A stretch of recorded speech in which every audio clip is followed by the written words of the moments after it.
World. Name's Raheem Flowers. And number one, shout out to the new subscribers that I have. And shout out to College for helping me with that by his current video where he gave me a shout out. So I appreciate that bigger picture video. And I'm going to continue to watch the rest of it to get a full context. So I just want to start the video off by saying that. Now that we're about to delve into some shit where I'm going to open up Pandora's box. And I'm going to talk about a bunch of things. The first that I want to talk about is, I said something about the Nation of Islam in my previous video, and I said I want to get back to them, so I'm a man of my word, so I'm going to continue talking about the so-called Nation of Islam.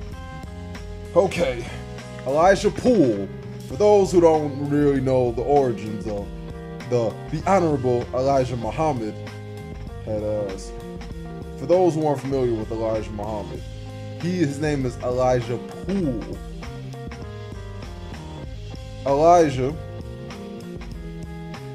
got taught by a man who we would say is a Yaqub. And he's just not any man of Yaqub. He's the man that Farrakhan always makes sure that he speaks on, which is the Jews. So keep that in mind. I'm talking about Farad Muhammad. See, with the Nation, they're a bunch of shifty motherfuckers. The fact that young Pharaoh is being threatened by the likes of the Nation of Islam, and they're telling him to pull down his videos because they deem it as disrespectful, but they never said that. Well, some say that it's untrue, but they know that it's not untrue. And I don't even fuck with Pharaoh's ass. But at that moment, I'm like, he was telling the truth. The man was telling the truth. And y'all don't want to be exposed because Malcolm's been exposing you. Khalid Muhammad exposed y'all.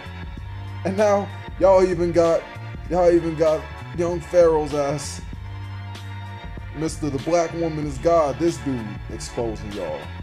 Because you don't have the best interest of black people. If Farrakhan, let me tell you something. I was born and raised in Chicago. Grew up in a black Caribbean, Belizean black background. But I grew up hearing Farrakhan my entire life. My father emulates this man. He is highly inspired by Farrakhan. I've heard so many speeches in person, on cassette and DVDs, all the Final Call newspapers, and hell, I even got family members who were part of that Nation of Islam shit. And I remember when my dad tried to put me on, telling me that he would be a good asset to my website. I'm like, nah, I don't want nobody in the Nation of Islam.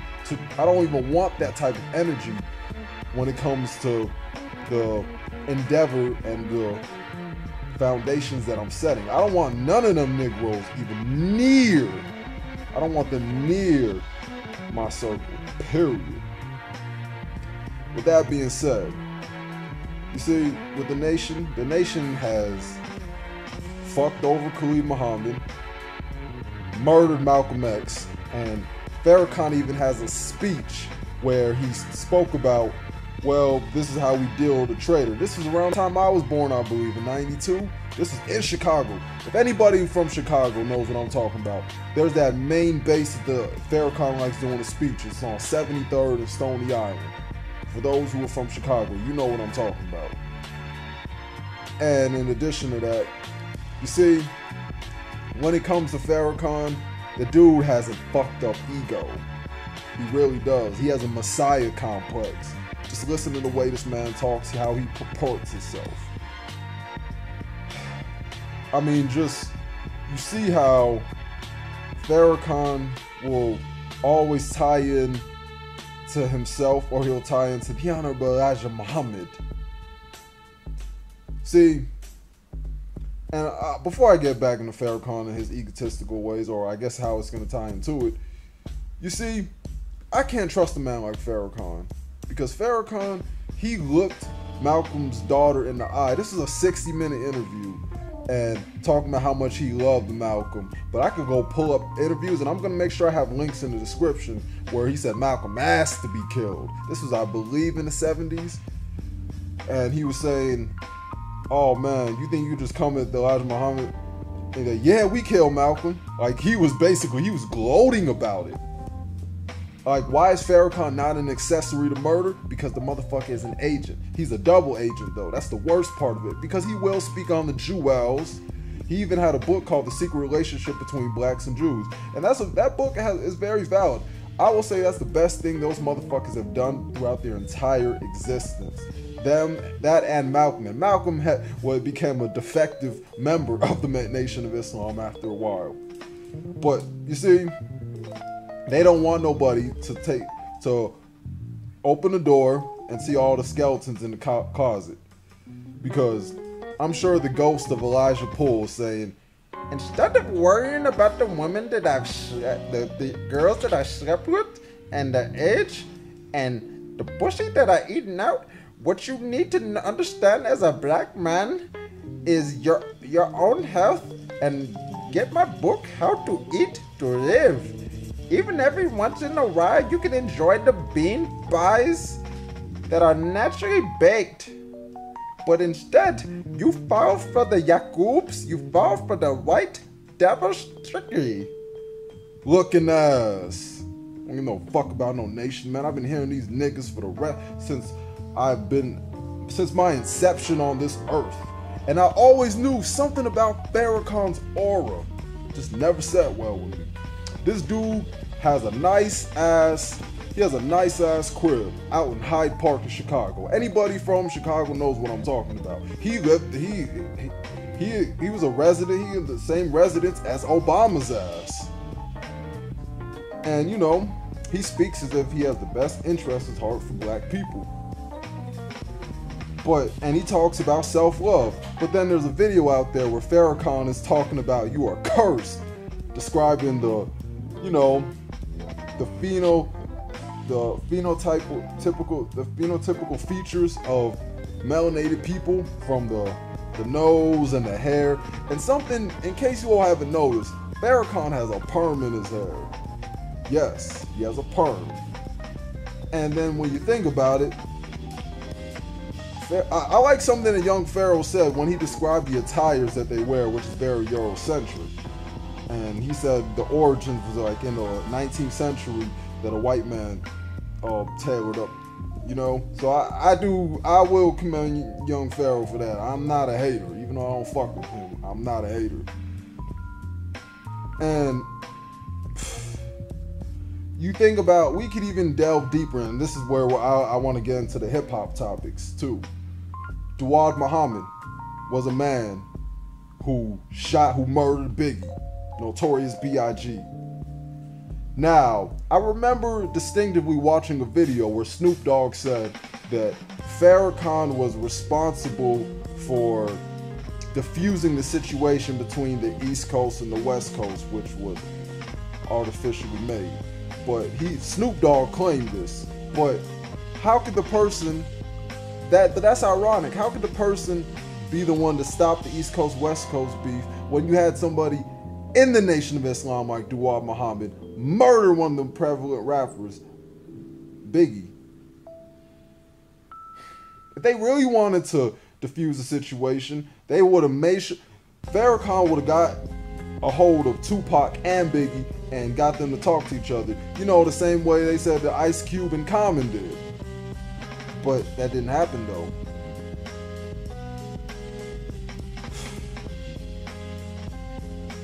See, I'm gonna make sure I have links. And that's the thing about going back even to my website I'm going to make. Like, Blue Surfer. It's gonna be a name, because the internet is like, especially social media, is like the devil's playground. And I'm out here wanting to create that balance. I'm not the type of person who's trying to eradicate evil.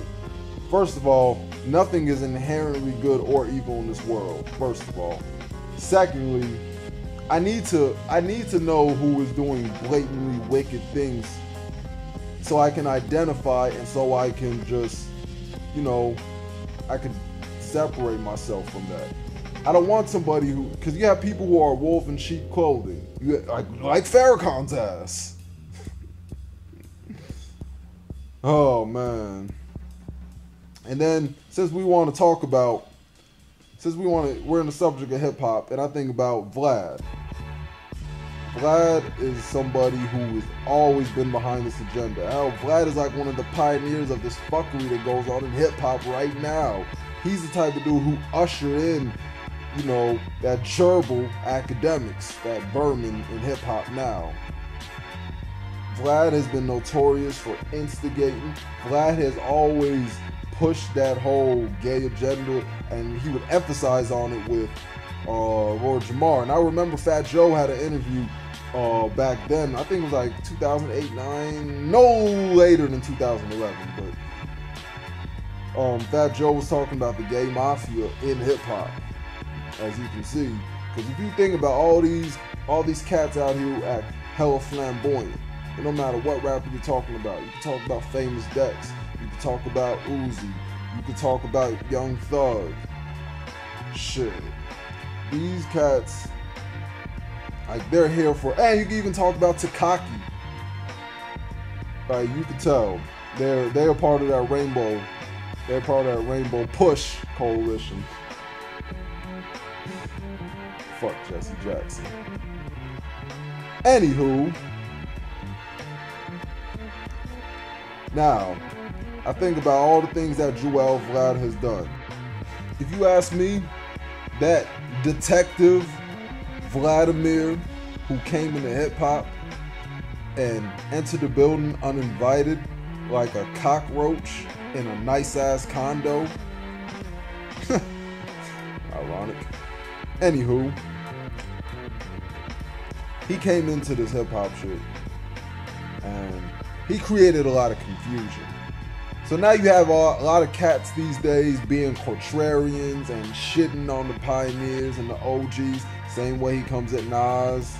The same way he'll downplay other rappers. Like, he even put J. Cole over Big Daddy Kane. And, you know, the way that, I mean, don't get me wrong, I love listening to Eminem, but the way how he reveres Eminem and he deifies him on that level that many white people do, they tend to do, who get into hip hop. And he makes it to where Eminem is like this unstoppable force, and this is why Eminem is gonna be one of those dudes. Like, he's gonna be like Elvis Presley to hip hop, even though Eminem said that in, you know, that song 2000s from Eminem show.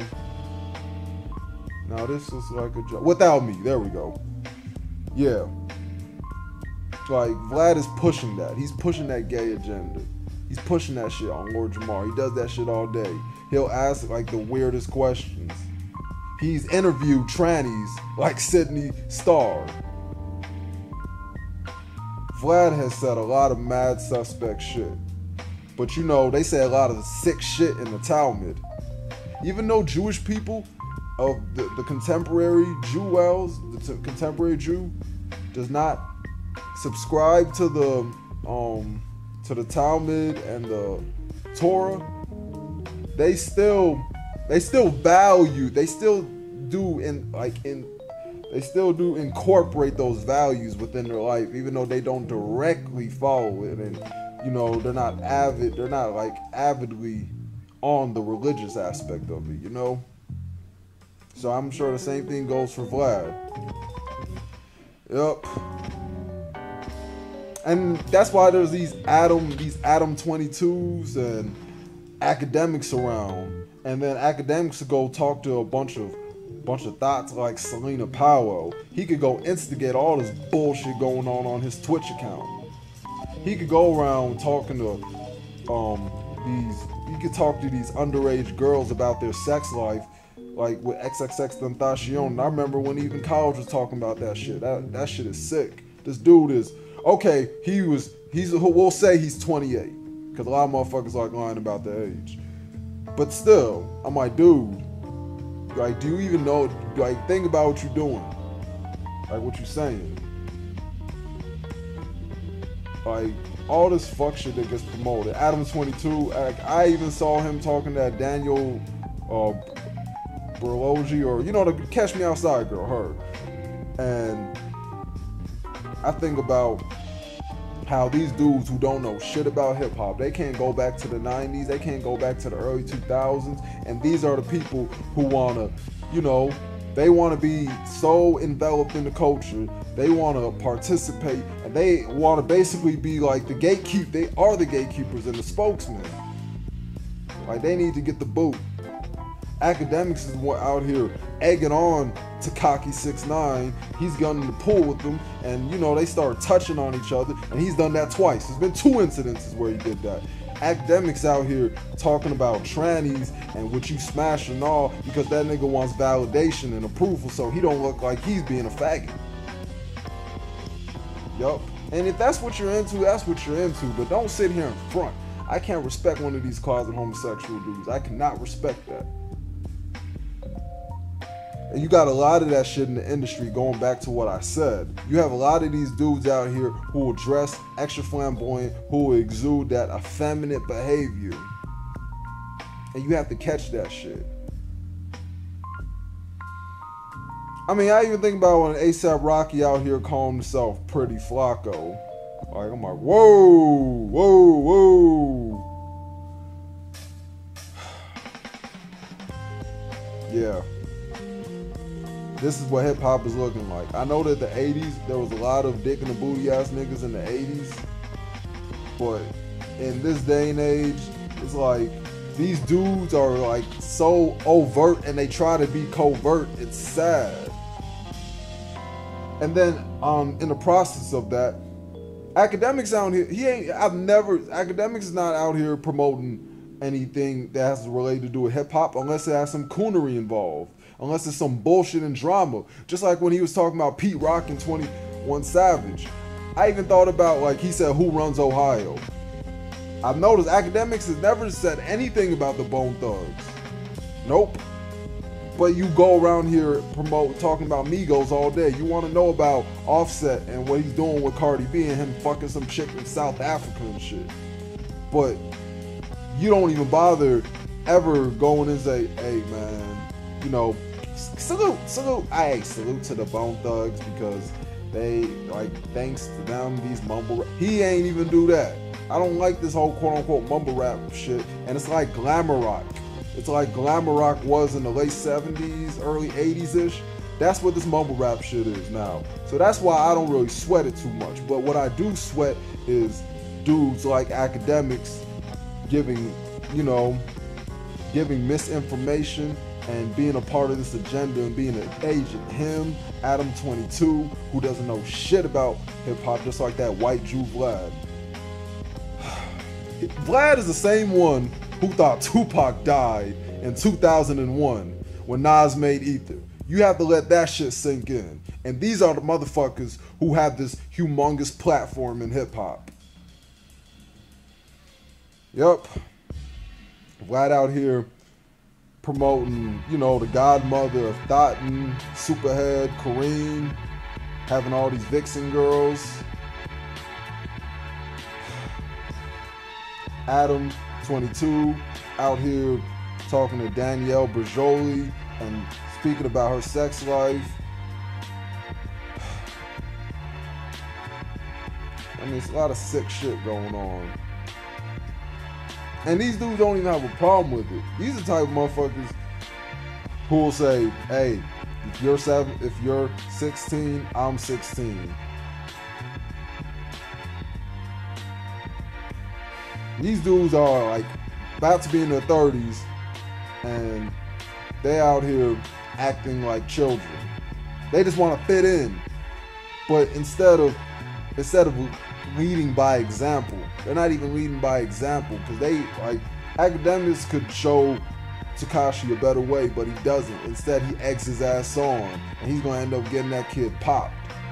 Even Tekashi 6ix9ine, I mean, whether he was trolling or not, he did say something that stood out to me, and that was when he was talking about, oh man, basically it sounded like he was speaking in reluctance and regret about, you know, if he gets hurt, that's gonna fuck him up, and that's not gonna be a good look for him.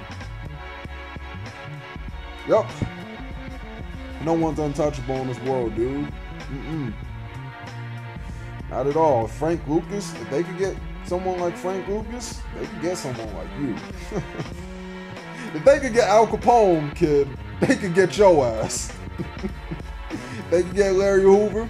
They could get Jet Fort. They could get, you know, the whole 9 yards, man. They can get Tukey Williams. They can get your ass too. You just man.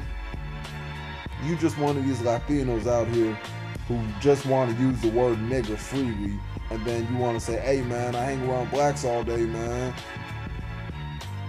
I mean, to me, that don't mean shit. Just like Gina Shea. I bet you some, you know, that slutty white girl who, you know, she got a big ass and all that, but I bet you someone pissed her off. One of these black dudes pissed her off.